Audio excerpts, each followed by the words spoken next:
in school and they tell you things to say and different responses, and we watch all these videos, but it's totally different when it's happening in real life. Because on the flip side of that, when you have a family member who's there at the hospital and they're involved and they're in there, because we invite families. Oops, sorry guys, hold on, my bad.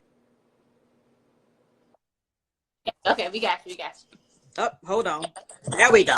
We back. Sorry guys, y'all know I get passionate when I talk about nursing. Oh, okay, there we go. When you have families who are there and they are hysterical and they want to know what's going on, we invite them to come into the room if they want to, into the code, so that they can see that we're doing everything possible to bring their loved one back if they're gone, or keep them here, or whatever the case may be. And we also want them involved in the care. If we're going to try an intervention that's going to be invasive, it's good to have the family there so we can ask them in real time, can we do this? Because we can't just do things to people because we're running a code. It doesn't work that way.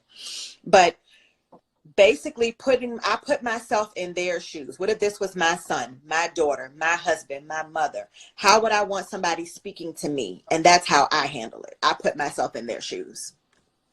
Yeah. Well, look, let's get off the heavy stuff a little bit. Come on. Yeah. Let's keep it pressing. What music is in rotation for you right now? So I'm convinced I've been here before. I love 70s music way too much to have not been here before. Yeah. I listen to the Stylistics. I listen to the Shy Lights. I listen to the Delphonics. I listen to Harold Melvin's Blue Notes. Like, that's the type of stuff that I listen to on a daily basis. However, those who know me know I love me some the baby. I love the baby like baby. So when he dropped his new album on Friday, that's all I've been listening to on repeat. Okay. It ain't some people's cup of tea, but it's definitely mine. And that's the thing. Do you get annoyed, like, when you see people that are parlaying and not following protocol and things like that? Like, how do you feel about that? I'm a rule breaker myself in a certain sense. Mm-hmm. But what bothers me is when it's like really, really large groups of people. Like, I literally seen someone on their Instagram live at like a cookout, and it was like 50 people there. Like, there were and it wasn't like a huge field. They were like in somebody's yard that was fenced in. They were all on top of each other. And I was like, ooh. And I understand you feel safe and you feel like you know where you've been. That's just family. But what about where your cousin has been when he went around this person and that person was around this person? Like, you can't account for everybody else's whereabouts. So you have to minimize the amount of people you all around. Because what y'all might not know is if you go to the hospital and you have symptoms, the CDC command center is asking us to demand you to tell us where you've been and who you've been around, because now we have to try to monitor those people. And if you can't account for your whereabouts, they be real serious about that. They be real serious about that.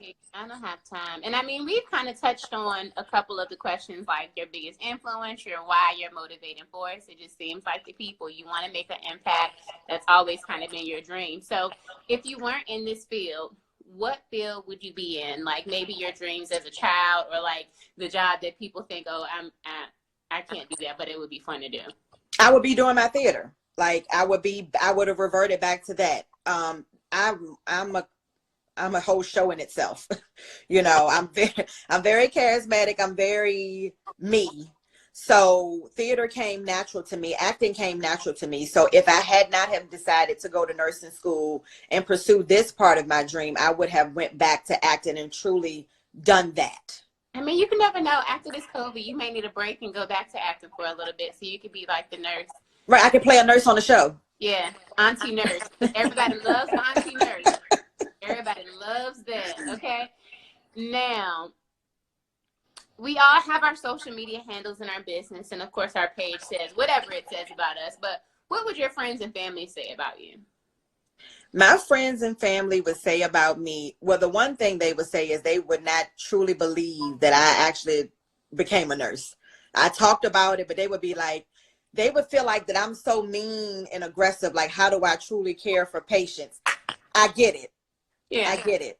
I find a way to combine the two. There are people who are watching this and who are listening to us, and I want them to understand, no matter what their race, Black people, when they say that these doctors and these medical professionals treat us differently, they do. So when you come to my hospital and your blood pressure is 207/115, and I ask you why you haven't taken your blood pressure medicine, you give me a stupid excuse, you're going to get that person that my friends and family say, that you're going to get that mean person, but it's coming from love, because I want to help you, help us, help you. You have to take care of you before they will take care of you. And I am the filter in between that. So I am very raw with my patients. Yeah. So my family is like, I can't believe you a nurse child. You just so mean. I am mean with love. I am direct. So if you could give advice to your younger self maybe 10 years ago, what would that be? Don't go. Do not follow that man to Georgia. It's a stupid idea.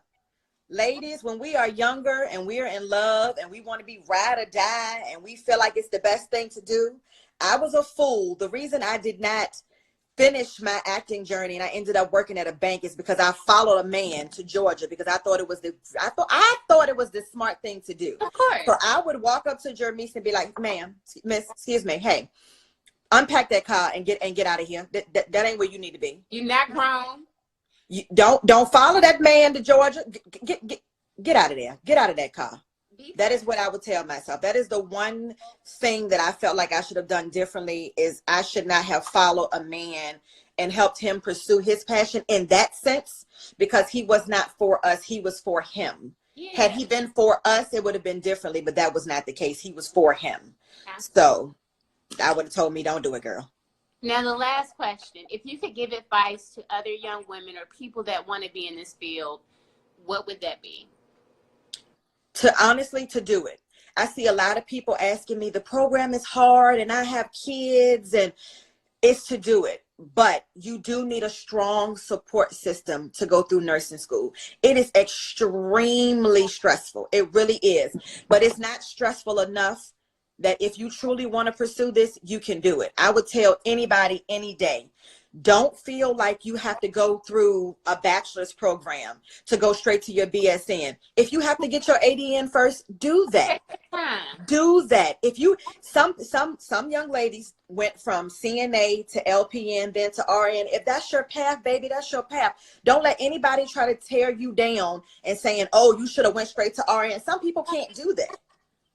However it is, whatever steps you took to get to your journey, sweetheart, that's your journey.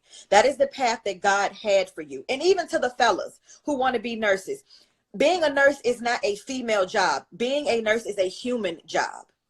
If it's your calling and you are a human being and it's something that you know that you want and you can do, whether you are male or female, this is for you. I would definitely tell people, and no matter how old you are, I have friends who are CNAs and have been CNAs for 10, 12, 15 years. And they're like, I'm too old and I feel like I can't. Yes, you can. Yes, you can. No matter how long you have been doing that, if you truly want to become a nurse, there is no time like the present. And anybody who is really in your corner, they're going to support you no matter what. Follow this journey and follow it through. I would simply let them know that's what, follow it through. Thank you. Thank you. And our women business, EWEW, Lou the Realtor, Lulu LLC, all that good stuff. And please, look, may the force be with you.